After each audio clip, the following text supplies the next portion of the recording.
Assalamualaikum warahmatullahi wabarakatuh. Diawali kita membaca basmalah bersama terlebih dahulu. Bismillahirrahmanirrahim. Baik, akan kami lanjutkan materi tentang saling menasehati dalam Islam. Sebelumnya kami berterima kasih bagi yang sudah menonton dan subrek channel ini. Mudah-mudahan selalu diberi kemudahan dan kesehatan oleh Allah Subhanahu wa Ta'ala dalam menjalankan aktivitasnya. Amin ya Rabbal Alamin. Allah Subhanahu wa Ta'ala berfirman dalam Quran Surat Al-Imran ayat 110. A'udzu billahi minasyaitonir rajim. Bismillahirrahmanirrahim. Kuntum khaira ummatin ukhrijat linnasi ta'muruna bil ma'rufi wa tanhauna 'anil munkari wa tu'minuna billah. Yang artinya, kamu umat Islam adalah umat terbaik yang dilahirkan untuk manusia, karena kamu menyuruh berbuat kepada yang ma'ruf dan mencegah dari yang munkar, dan berimanlah kepada Allah. Ayat berikut di atas adalah pengantar materi tentang khutbah, dakwah, dan tabligh. Jadi kita sebagai manusia alangkah baiknya menjadi umat yang terbaik, yakni yang mengajak kepada hal-hal perbuatan yang amar ma'ruf, berbuat kebaikan, dan menghimbau pula dari mencegah yang nahi mungkar dari sesuatu perbuatan keburukan. Contoh, Rediva menyuruh temannya untuk memakai masker ketika akan bepergian, itu termasuk amar ma'ruf. Kemudian Anton melarang Fendi Tong agar tidak hibah atau ngerasani teman sekelasnya, apalagi sampai mencoret tanda tangan yang bukan haknya. Khutbah berasal dari kata khotoba yakhtubu khutbatan, yang artinya adalah memberi nasihat dalam suatu kegiatan ibadah seperti sholat pada sholat Jumat, hari raya, istisqa, khusuf, wukuf, dan pernikahan. Seperti ulasan di atas, jika khutbah termasuk pada ceramah dalam kategori yang ada di kegiatan ibadah orang muslim seperti pada sholat atau acara pernikahan, secara istilah, khutbah ini merupakan kegiatan berceramah pada umat muslim dengan syarat dan rukun tertentu yang berkaitan pada sunnah ibadah. Biasanya khutbah ini dilakukan pada nikahan untuk sunnah akad nikah dan khutbah Jumat untuk yang sholat Jumat. Khutbah diawali dengan rukun khutbah, yakni hamdalah, sholawat, wasiat takwa, membaca ayat Al-Quran, dan berdoa memohonkan ampun untuk muslimin dan muslimat. Sedangkan dakwah dan tabligh pada dasarnya adalah sama secara harfiah.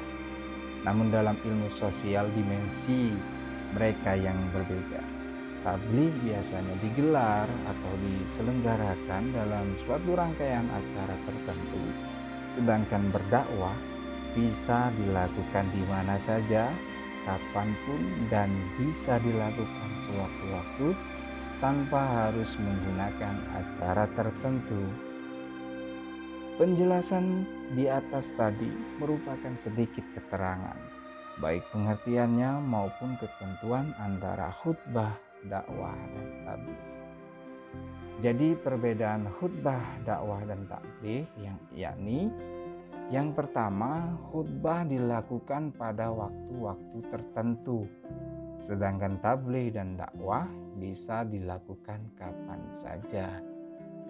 Khutbah ada syarat dan rukunnya, sedangkan tabligh dan dakwah tidak memiliki syarat dan rukun. Yang ketiga, khutbah harus ada mimbar, sedangkan tabligh dan dakwah tidak perlu mimbar. Perbedaan yang keempat, khutbah waktunya terbatas, sedangkan tabligh dan dakwah tidak dibatasi oleh waktu. Perbedaan yang kelima, khutbah dilakukan oleh orang-orang yang memiliki pengetahuan agama yang luas serta berbicara fasih, sedangkan tabligh dan dakwah tidak harus demikian. Akan tetapi diutamakan, karena itu menyampaikan berkaitan tentang agama atau kajian tetap harus memiliki wawasan yang baik tentang agama.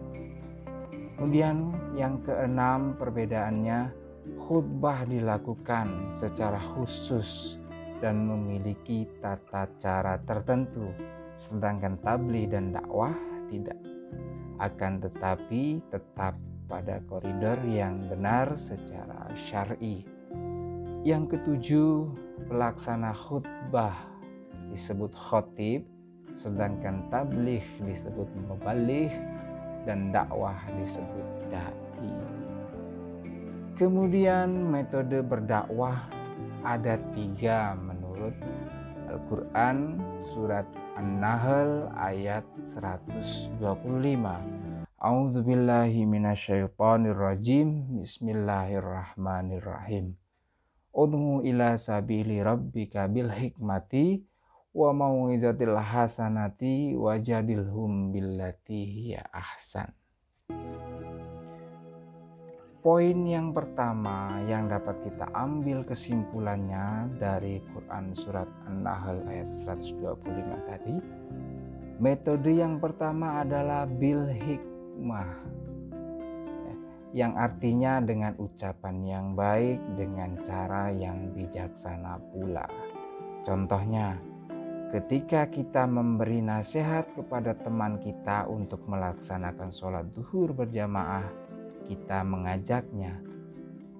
Contohnya, yuk Siva, kita ke masjid untuk melaksanakan sholat duhur berjamaah dengan memakai kata-kata yang baik. Metode yang kedua adalah mau'izatul hasanah, yang artinya dengan nasihat dan teladan yang baik.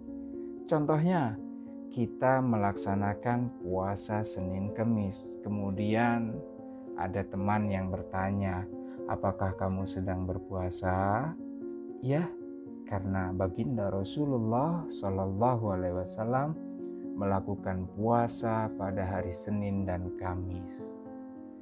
Metode yang ketiga adalah mujadalah, wajadilhum billati hiya ahsan. Mujadalah yang artinya berdiskusi dengan cara yang baik. Mujadalah merupakan metode dakwah yang tepat untuk para pelajar, karena dengan cara diskusi mereka akan berpikir kritis dan semakin memperoleh ilmu yang luas. Tidak hanya ucapan, akan tetapi mereka praktekkan dengan perbuatan. Contoh, siswa kelas 11 MIPA 6 melakukan diskusi perawatan jenazah dengan teman-teman sekelasnya, mereka akan lebih berpikir kritis dan paham terhadap materi tersebut.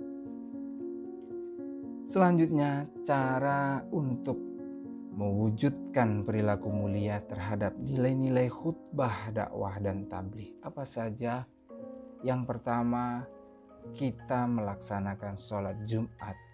Hendaklah mengamati dan menyimak khutbah yang disampaikan khatib, bukan malah asik berbicara sendiri dengan teman dan asik HP-an sendiri. Ini yang tidak diperbolehkan. Yang kedua, ketika kita melihat kemungkaran di sekitar, harus mencegahnya. Yang ketiga, kita harus mencontoh ketika melihat sesuatu yang baik. Yang keempat, melibatkan diri secara aktif pada kegiatan-kegiatan keagamaan.